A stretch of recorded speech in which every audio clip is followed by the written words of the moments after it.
Hi everybody, the City of Wichita is working hard to improve transit access in the downtown area and also make things a little more friendly for pedestrians at the same time.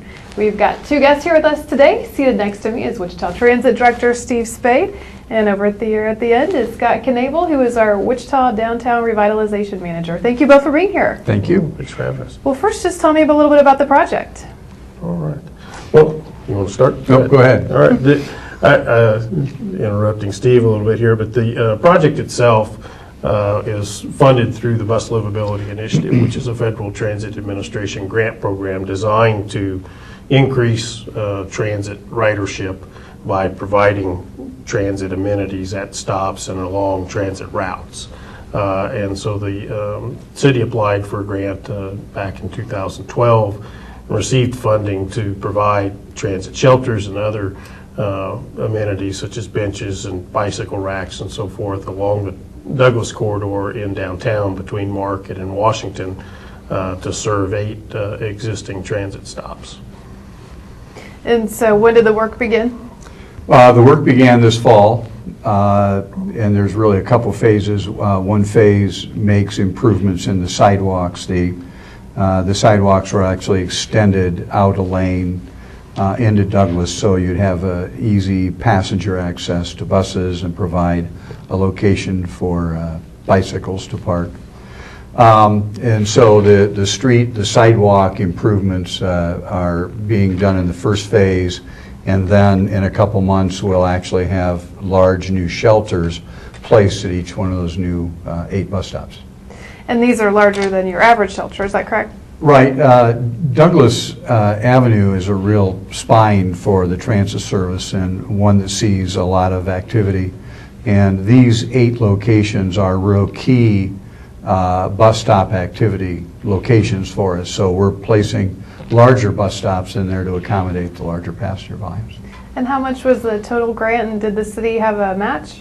Yeah, the grant itself was for $1.35 million, which was 80% funded by the Federal Transit Administration, and the city's 20% match was $270,000, which was funded out of the Downtown Improvements project from the Capital Improvement Program.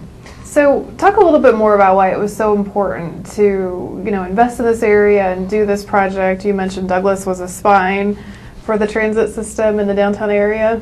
Well, also, as you look at the downtown plan, it identifies that while the primary mode of transportation in the community is car, that in order to have a vibrant downtown, we need to have a strong transit system, and you need to accommodate pedestrian movements and bicycle movements. And what this starts to do is create an area in which we still have good traffic flow. We have great access for transit in terms of our bus operations, but we also have pedestrian and transit amenities to make it more comfortable for people to walk along Douglas if they're getting from the hotels over to Old Town or getting from a bus stop to work. It's a lot easier to move.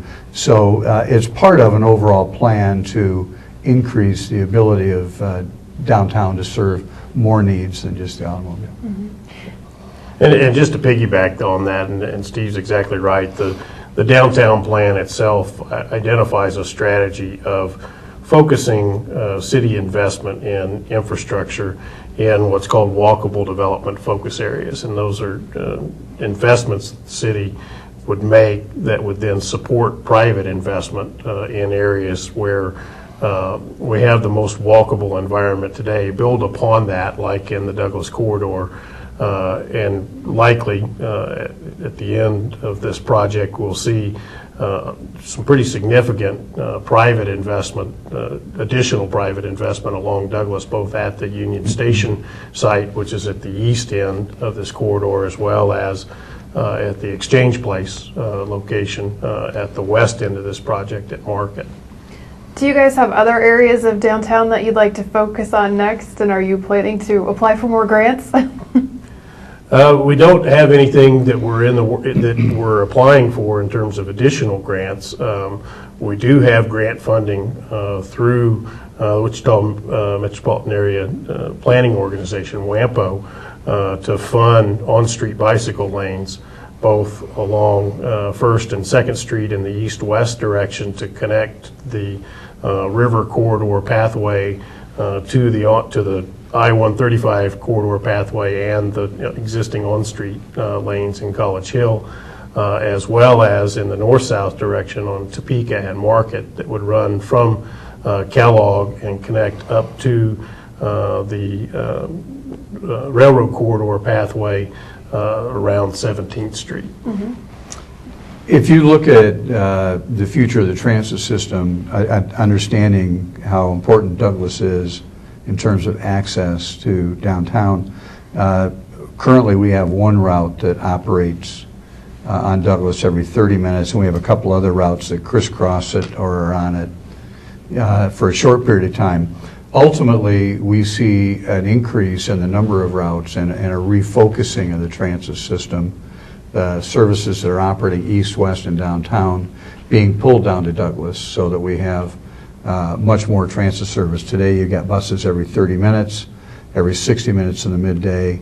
As the service develops, we add new routes. We could see buses operating up and down Douglas, connecting, for instance, College Hill to Delano every 15 minutes and providing a lot better access. Mm-hmm. Well, thank you both for being here. It's been exciting to learn more about this project.